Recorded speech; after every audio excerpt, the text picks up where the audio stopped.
اگر کوئی شخص کسی کفریہ بات پر ہنس رہا تھا، اس کی ہنسی دیکھ کر ہمیں بھی ہنسی چھوٹ گئی، تو کیا حکم شرع ہوگا؟ دیکھیں، مسئلہ یہ ہے کہ کسی کفریہ بات پر خوش ہونا، یہ فقہاء نے اس کا سخت اس کی گرفت رکھی ہے، کیونکہ کفریہ بات سن کر تو ایک دم دل جل جانا چاہیے، افسوس ہونا چاہیے، صدمے کے آثار ہمارے چہرے پر نمایاں ہونا چاہیے، کیونکہ ایک کامل مومن کفر سے شدید ترین نفرت کرتا ہے۔ نبی کریم صلی اللہ علیہ وسلم نے ارشاد فرمایا کہ انسان ایمان کی حلاوت یعنی مٹھاس اس وقت تک نہیں پا سکتا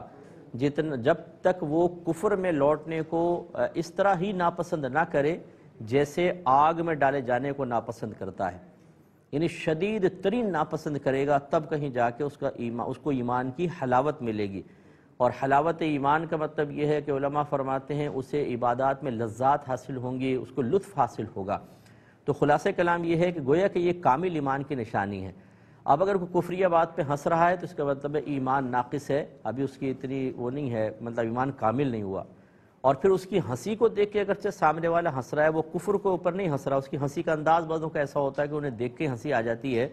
تو جو یہ کفریہ بات پہ ہنس رہا ہے اس کو تو کہیں گے لازم کہ تجدید ایمان، تجدید نکاح کرو۔ اور جو اس کی ہنسی کو دیکھ کے ہنس رہا ہے، بہرحال اس کو تو افسوس ہونا چاہیے تھا، کیونکہ اس کو یہ تو کم از کم پتہ ہے کہ یہ کفریہ بات پر ہنس رہا ہے، تو اس کو صدمہ ہونا چاہیے تھا، لیکن یہ بھی ہنس رہا ہے، اس لیے احتیاطاً اس کے لیے بھی حکم یہ ہوگا کہ آپ تجدید ایمان، تجدید نکاح کریں۔ لیکن اس کے ہنسنے کی کراہت جو پہلے ہنس رہا تھا اس دوسرے والے ہنسنے والے کی کراہت سے زیادہ ہے، اس کی کم ہے، کیونکہ یہ کفریہ بات پر نہیں، اس کی ہنسی پر ہنس رہا ہے اور وہ کفریہ بات پر ہنس رہا ہے۔ لیکن بہرحال ان چیزوں کو ہنسی مذاق کا ذریعہ نہ بنائیں۔